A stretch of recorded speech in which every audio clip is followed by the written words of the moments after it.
बड़ी खबर जम्मू कश्मीर के किश्तवाड़ से, जहां पर आर्मी ड्रेस पर डीसी ने एक नया आदेश जारी किया है। सेना की वर्दी की बिक्री पर रोक लगा दी गई है। लड़ाकू पैटर्न वाली ड्रेस बेचने पर रोक लगा दी गई है। तो आर्मी यूनिफॉर्म की खरीद, सिलाई और उसके स्टोरेज यानी कि भंडारण पर भी रोक लगा दी गई है। बताया यही जा रहा था कि जम्मू कश्मीर के पहलगाम में जब आतंकी हमला हुआ तो वो सेना की, पुलिस की यूनिफॉर्म में आतंकी आए थे, तो ऐसे में कोई यूनिफॉर्म खरीद ही ना सके, उसके लिए रोक लगा दी गई है।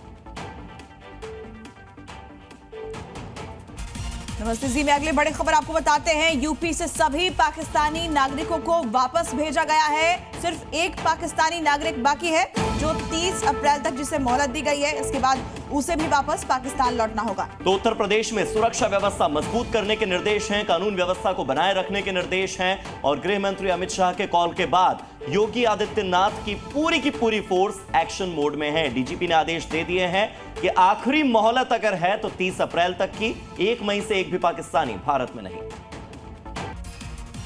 इस वक्त की बड़ी खबर आपको बता दें, भारत पाकिस्तान के बीच जारी तनाव के बीच रेलवे का अलर्ट। आरपीएफ और जीआरपी की स्टेशन पर सख्त चेकिंग देखी जा रही है। सीसीटीवी कैमरों की भी निगरानी बढ़ा दी गई है। जवानों की संदिग्ध गतिविधियों पर पैनी नजर बनी हुई है। सीसीटीवी कैमरों की मदद से निगरानी की जा रही है। जवान भी संदिग्ध गतिविधियों पर अपनी पैनी नजर बनाए हुए हैं। रेलवे अलर्ट पर है। भारत और पाकिस्तान के बीच जारी तनाव के बीच ये बड़ी जानकारी।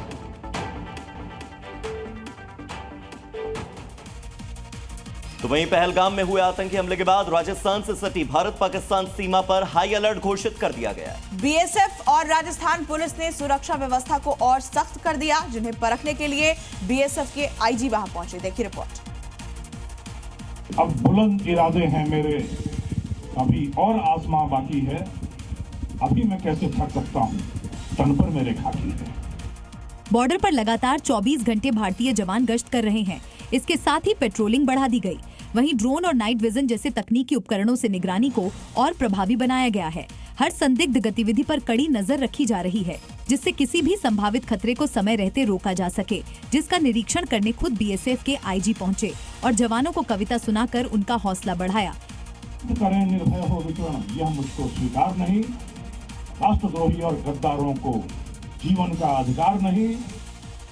पहलगाम आतंकी हमले के बाद भारत की तरफ से लिए गए कड़े फैसलों का असर पाकिस्तान में दिखने लगा है। सिंधु जल समझौते पर रोक का असर पाकिस्तान में नजर आ रहा है। सियालकोट के लोगों का दावा है कि भारत के पानी रोकने से नदी में पानी की कमी हो गई है, क्योंकि भारत ने पाकिस्तान की ओर जाने वाली चिनाब नदी का पानी रोक दिया है, जिसका असर अब पाकिस्तान के सियालकोट में देखा जा रहा है।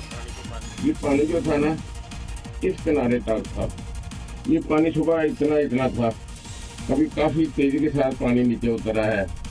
यहाँ तो उन्होंने वो जो धमकी कराई थी उस पर अमल दरामद शुरू कर दिया है। सियालकोट के स्थानीय लोगों ने दावा किया है कि पाकिस्तान में चिनाब नदी के पानी का जल स्तर कम होने लगा है, यानी सिंधु जल समझौते का असर पाकिस्तान में दिखने लगा है। नदियों का जल स्तर घटने लगा है, यानी कुछ ही दिनों में पाकिस्तान बूंद बूंद के लिए तरसने लगेगा। जंग के हालात के बीच जल भारत का एक बड़ा हथियार बन गया है। एक तरफ पाकिस्तानी चिल्ला रहे हैं कि पानी कम हो गया है, तो दूसरी तरफ वाटर बम फूटा है। ये पानी है, आम इंसानों के लिए पानी, लेकिन एक देश तौर पर भारत के लिए बड़ा हथियार, जिसकी धार से अब वाटर बम बनकर पाकिस्तान पर फूट रही है। ये तस्वीरें पाकिस्तान के एक टूरिस्ट ने शेयर की हैं, जिसके जरिए दावा किया गया है कि भारत ने उरी बांध से अचानक बहुत ज्यादा पानी छोड़ दिया। यानी पानी अगर हथियार की तरह इस्तेमाल किया गया तो आधा पाकिस्तान सूखे और अकाल से तड़पेगा और आधे पाकिस्तान में सैलाब आतंक का सर्वनाश करेगा। दरअसल जिस उरी बांध से पानी छोड़े जाने का दावा किया जा रहा है वो झेलम नदी पर बना है, यानी झेलम में बाढ़ आई तो पाकिस्तान इस सैलाब को झेल नहीं पाएंगे।